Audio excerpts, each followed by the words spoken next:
ബസ്സിൻ്റെ ഏകദേശം നടുഭാഗത്താണ് സീറ്റ് കിട്ടിയത്. നഗരത്തിൻ്റെ തിരക്കിലൂടെയുള്ള യാത്ര ആസ്വദിച്ച് പുറത്തേക്കും നോക്കിയിരിക്കുമ്പോൾ കണ്ടക്ടർ അടുത്തു വന്ന് ടിക്കറ്റ് ചോദിച്ചു. എങ്ങോട്ടാ? ചില്ലറ എടുക്കുന്നതിനിടയിൽ ഞാൻ പറഞ്ഞു, ഭ്രാന്താശുപത്രി വരെ ഒന്ന് പോയി വരണം. അയാൾ എൻ്റെ കണ്ണിലേക്കൊന്ന് സൂക്ഷിച്ചു നോക്കിയ ശേഷം ടിക്കറ്റ് തന്ന് കാശും വാങ്ങിപ്പോയി. ഏതോ സ്റ്റോപ്പിൽ നിന്നും ഒരു വയസ്സായ സ്ത്രീയും യുവതിയും കയറി വന്നു. എൻ്റെ മുന്നിലെ സീറ്റിനടുത്തായിരുന്നു അവർ നിന്നിരുന്നത്. പരസ്പരമുള്ള അവരുടെ വർത്തമാനം ശ്രദ്ധിച്ചപ്പോൾ മനസ്സിലായി, ആ യുവതി ആ വയസ്സായ സ്ത്രീയുടെ മകൻ്റെ ഭാര്യയാണ്. വയസ്സായ ആ സ്ത്രീ തൻ്റെ ബാഗിൽ നിന്നും ബാങ്കിൻ്റെ പാസ്ബുക്കോ മറ്റോ എടുത്ത് കാര്യമായി എന്തൊക്കെയോ തിരയുന്നുണ്ട്. പിന്നെ ആ സ്ത്രീ മരുമകളോടായി വളരെ ഗൗരവത്തോടെ പറയുന്നത് കേട്ടു. ഇന്നലെ ഞാൻ കൊടുത്തത് നിൻ്റെ അച്ഛനുള്ള അവസാനത്തെ താക്കീതാണ്. 2 ദിവസത്തിനുള്ളിൽ പറഞ്ഞുറപ്പിച്ചിരുന്ന തുക വന്നില്ലെങ്കിൽ മകൾ വീട്ടിലെത്തുമെന്ന് നീ ഇന്ന് പറഞ്ഞേക്ക്. അപ്പോൾ ആ യുവതി കയ്യിലെ കർച്ചീഫ് കൊണ്ട് തൻ്റെ കണ്ണൊപ്പുന്നത് ഞാൻ ശ്രദ്ധിച്ചു. വൃദ്ധ തൻ്റെ വർത്തമാനം തുടർന്നു. കല്യാണത്തിന് മുമ്പ് നിൻ്റെ അച്ഛൻ വാക്കു പറഞ്ഞതുകൊണ്ടാണ് ഈ കല്യാണം നടന്നത്. അല്ലെങ്കിൽ മുഴുവൻ തുക കിട്ടാതെ നടത്താൻ ഞാൻ സമ്മതിക്കില്ലായിരുന്നു. തലയും താഴ്ത്തിയിരിക്കുന്ന സുന്ദരിയായ ആ യുവതി കഴുത്തിലെ മഞ്ഞച്ചരടിൽ തിരുപ്പിടിച്ചുകൊണ്ടിരുന്നു. അപ്പോഴാണ് ഞാൻ ശ്രദ്ധിച്ചത്, ആ ചരടിൻ്റെ മഞ്ഞ നിറം അതിൽ എല്ലായിടത്തും പടർന്നിട്ടില്ല. ബസ് അത്യാവശ്യം നല്ല വേഗത്തിൽ പോകുന്നുണ്ട്. നട്ടുച്ച നേരമായതിനാൽ സൂര്യൻ തലയ്ക്ക് മീതെ കത്തി നിൽക്കുന്നു. ബസ്സിൽ ക്രമേണ തിരക്ക് കൂടുവാൻ തുടങ്ങി. ഇടയ്ക്ക് കയറി വന്ന് എൻ്റെ സീറ്റിന് അടുത്ത ഒഴിഞ്ഞ സീറ്റിൽ വന്നിരുന്ന ഒരു വൃദ്ധനിലേക്ക് എൻ്റെ കണ്ണുടക്കി. വിയർപ്പിൻ്റെയും മറ്റും അസഹ്യമായ ഗന്ധവുമായി അടുത്തു വന്നിരുന്ന അയാളെ ശ്രദ്ധിക്കാതിരിക്കാൻ എനിക്ക് കഴിഞ്ഞില്ല. കീറിപ്പിന്നിയ ഷർട്ടും മാസങ്ങളായി കഴുകാത്ത മുണ്ടും ധരിച്ചിരുന്ന അയാളുടെ സീറ്റിനടുത്ത് ഒരു തുണിസഞ്ചി അയാൾ ഭദ്രമായി വച്ചിരുന്നു. ഇടയ്ക്ക് അയാൾ തുണിസഞ്ചി തുറന്നു നോക്കുമ്പോഴാണ് ആ സഞ്ചി നിറയെ പണമാണെന്ന് മനസ്സിലായത്. മുഷിഞ്ഞു നാറിയ വേഷവും വൃത്തിഹീനമായ ശരീരഭാഷയുമായി കടന്നു വന്ന അയാളുടെ കയ്യിലെ ആ വലിയ പണസഞ്ചി എന്നിൽ ഒരു വല്ലാത്ത കൗതുകമുണർത്തി. പിന്നെ ഞാൻ അയാളോട് സംഭാഷണത്തിലേർപ്പെട്ടു. അപ്പോഴാണ് എനിക്ക് മനസ്സിലായത്, അയാൾ അവിടുത്തെ ഏറ്റവും വലിയ പണക്കാരിൽ ഒരാളാണ്. ഒരുപാട് വീടുകൾ വാടകയ്ക്ക് വിട്ടിരിക്കുന്നു. പക്ഷേ അയാൾക്ക് സ്വന്തമെന്ന് പറയാൻ ആരുമില്ല. അയാളുടെ കയ്യിലുണ്ടായിരുന്ന ആ സഞ്ചിയിലെ പണം ബാങ്കിലിടുവാൻ പോവുകയാണത്രേ. ഈ മാസത്തെ വാടകപ്പിരിവ് ബാങ്കിൽ നിക്ഷേപിക്കാനുള്ള യാത്രയിലാണ് അയാൾ. ഇടയ്ക്കിടെ അയാൾ തെല്ല് സംശയത്തോടെയും തെല്ല് ഭയത്തോടെയും എൻ്റെ കണ്ണുകളിലേക്ക് നോക്കിക്കൊണ്ടിരുന്നു.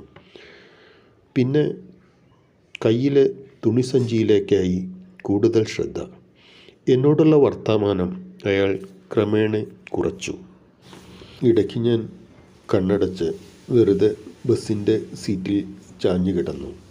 ബസ്സിൻ്റെ മുൻഭാഗത്തു നിന്നുള്ള ബഹളം കേട്ട് ഞാൻ കണ്ണു തുറന്നപ്പോൾ ഒരുത്തനെ കുറേ പേർ ചേർന്ന് തല്ലുന്നു.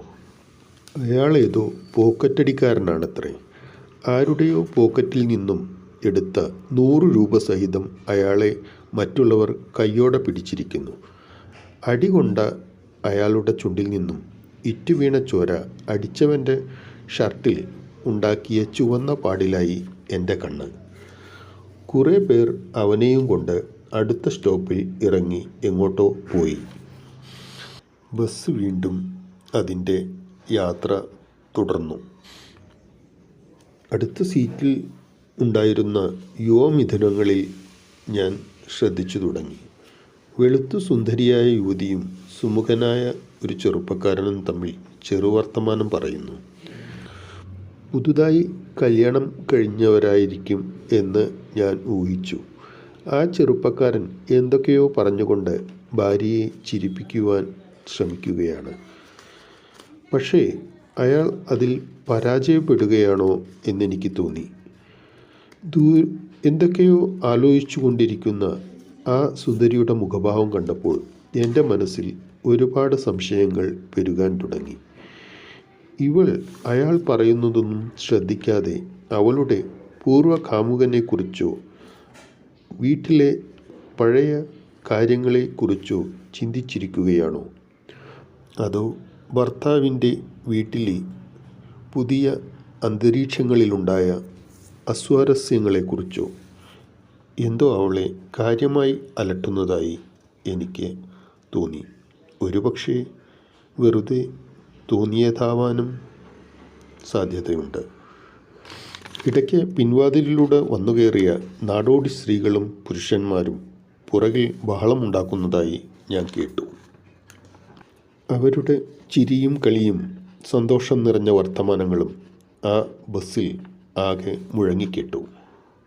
പിന്നെ അടുത്ത ഏതോ സ്റ്റോപ്പ് വന്നപ്പോൾ അവരെല്ലാം ഇറങ്ങിപ്പോയി. യാത്ര തുടർന്ന ബസ്സിലേക്ക് വീണ്ടും ആരൊക്കെയോ വന്ന് തിരക്ക് കൂടുതലായി. അലക്കി തേച്ച വെളുത്ത ഷർട്ടും ഒരു വെളുത്ത മുണ്ടും ധരിച്ച ഒരാൾ ബസ്സിലെ സീറ്റിൽ വളരെ ഗൗരവപൂർവം ഒരു പുസ്തകവും വായിച്ചു കൊണ്ടിരിക്കുന്നത് എൻ്റെ ശ്രദ്ധയിൽപ്പെട്ടു. അയാളെ കണ്ടപ്പോൾ അയാൾ ഏതെങ്കിലും സ്കൂളിലെ മാഷോ അല്ലെങ്കിൽ മറ്റേതെങ്കിലും വലിയ തസ്തികകൾ വഹിക്കുന്ന ആളോ ആയിരിക്കാമെന്ന് ഞാൻ ഊഹിച്ചു. ആരോടും ഒന്നും പറയാതെ തൻ്റെ കയ്യിലെ കട്ടിപ്പുസ്തകം മാത്രം വായിച്ചു കൊണ്ടിരിക്കുന്ന അയാൾ ചുറ്റും നടക്കുന്നതൊന്നും അറിയുന്നേ ഇല്ല എന്നെനിക്ക് തോന്നി. ബസ് ഒരു പുഴയുടെ പാലവും കടന്ന് അടുത്ത സ്റ്റോപ്പിൽ നിർത്തിയപ്പോൾ അവിടുത്തെ അമ്പലത്തിൽ നിന്നും ഏതോ ഭക്തിഗാനത്തിൻ്റെ ശീലുകൾ ഉയർന്നു കേട്ടു. പിന്നെ ആ സ്റ്റോപ്പിൽ നിന്നും കുറേ പേർ ബസ്സിൽ കയറി. അവർ അമ്പല കമ്മിറ്റിക്കാരാണെന്ന് തോന്നുന്നു. അമ്പലത്തിൻ്റെ കൊടിമരത്തിന് സ്വർണം പൂശാനുള്ള ചർച്ചയിലായിരുന്നു അവർ. ഞാൻ ഒരു പാതി മയക്കത്തിൽ നിന്നും ഉണർന്നു നോക്കിയപ്പോൾ ആരുടെയൊക്കെയോ രാഷ്ട്രീയ ചർച്ചകൾ കേട്ടുകൊണ്ടിരുന്നു. അതിനിടയിൽ അവർ വികസിത രാജ്യങ്ങളെപ്പറ്റി മറ്റും സംസാരിക്കുന്നുണ്ട്. പിന്നെ ബഹിരാകാശത്ത് കൃഷി സാധ്യതകളെക്കുറിച്ചായി അവരുടെ സംസാരം. ഞാൻ വെറുതെ പുറത്തേക്ക് നോക്കിയപ്പോൾ ആ ബസ് ഒരു തരിശുഭൂമിയിലൂടെ കടന്നു പോവുകയായിരുന്നു. വർഷങ്ങളായി വിതയില്ലാത്തതിനാൽ ഭൂമിയാകെ വിണ്ടു കീറിയിരിക്കുന്നു. വയറ്റത്തടിച്ച് പാട്ടുപാടുന്ന ഒരു ചെറു ശബ്ദം കേട്ടാണ് ഞാൻ പിന്നിലേക്ക് തിരിഞ്ഞു നോക്കിയത്. ഒരു സീറ്റിൽ കീറിപ്പറിഞ്ഞ വസ്ത്രവുമായി ഒരു 8 വയസ്സുകാരി തൻ്റെ വയറ്റത്ത് താളമടിച്ചുകൊണ്ട് ഏതോ ഒരു പാട്ടിൻ്റെ ശകലം മൂളുന്നു. ബാല്യത്തിൻ്റെ നിഷ്കളങ്കത മാറാത്ത ആ കണ്ണുകളിൽ ഞാൻ വിശപ്പിൻ്റെ രാഗം കേട്ടു. എൻ്റെ കയ്യിലുണ്ടായിരുന്ന 10 രൂപ അവൾക്ക് നീട്ടിക്കൊണ്ട് ഞാൻ പർസിൽ ബാക്കി എത്ര രൂപ ഉണ്ട് എന്ന് തപ്പി നോക്കി. ഉണ്ട്, തിരിച്ചു പോകാനുള്ള പണമുണ്ട്. പിന്നെ ഞാൻ ഞെട്ടലോടെ ഒരു കാര്യം ഓർത്തു. അപ്പോൾ ഉച്ചഭക്ഷണത്തിന് ഞാനിനി എന്തു ചെയ്യും? ഇടയ്ക്ക് ഒരു ഗ്രാമം കഴിഞ്ഞപ്പോൾ പുറകിലെ സീറ്റിലെ ഒരു മഞ്ഞ ടീഷർട്ട് ധരിച്ച കുട്ടിയുടെ ചിരി കേട്ടാണ് ഞാൻ അതിലേക്ക് ശ്രദ്ധിച്ചത്. അവൻ്റെ കയ്യിൽ ഒരു മൊബൈൽ ഫോണുണ്ട്. അതിൽ നിന്നും ഒരു കവിത കേട്ടുകൊണ്ട് അവൻ ചിരിക്കുകയാണ്.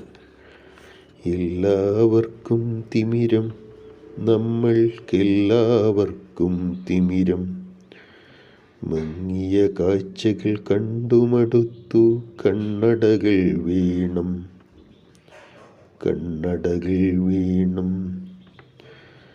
ഇതായിരുന്നു ആ വരികൾ. പ്രശസ്തമായ ആ കവിത രസിച്ചിട്ടോ അതോ എന്തോ അവൻ ഉറക്കെ ചിരിക്കുന്നുണ്ടായിരുന്നു. ഞാൻ അവനെ ശ്രദ്ധിച്ചപ്പോൾ അവൻ എൻ്റെ കണ്ണുകളിലേക്ക് നോക്കി. പിന്നെ അല്പഭയത്തോടെയെങ്കിലും അവനൊരു പുഞ്ചിരി കൈമാറി. ഒരു ചെറു വളവ് തിരിഞ്ഞ് ബസ് ഒരു കയറ്റം കയറി ഞാൻ കണ്ടക്ടറോട് പറഞ്ഞു, അടുത്തത് എൻ്റെ സ്റ്റോപ്പാണ്, ഒന്ന് നിർത്തണേ. അയാൾ പുറത്തേക്ക് നോക്കി പറഞ്ഞു, ആ ഭ്രാന്താശുപത്രിയല്ലേ? നിങ്ങൾ മാത്രമല്ല, ഈ ബസ്സിൽ കാണുന്ന ഒരുപാട് പേര് ഇവിടെ ഇറങ്ങേണ്ടവരാണ്. പക്ഷേ എന്തോ ആരും ഇറങ്ങാറില്ല. പകുത്തു തിന്നുന്നൊരീ പ്രേതങ്ങളലറുന്ന നേരം, പേയും പിശാചും പരസ്പരം തീവെട്ടിപ്പേറി അടരാടുന്ന നേരം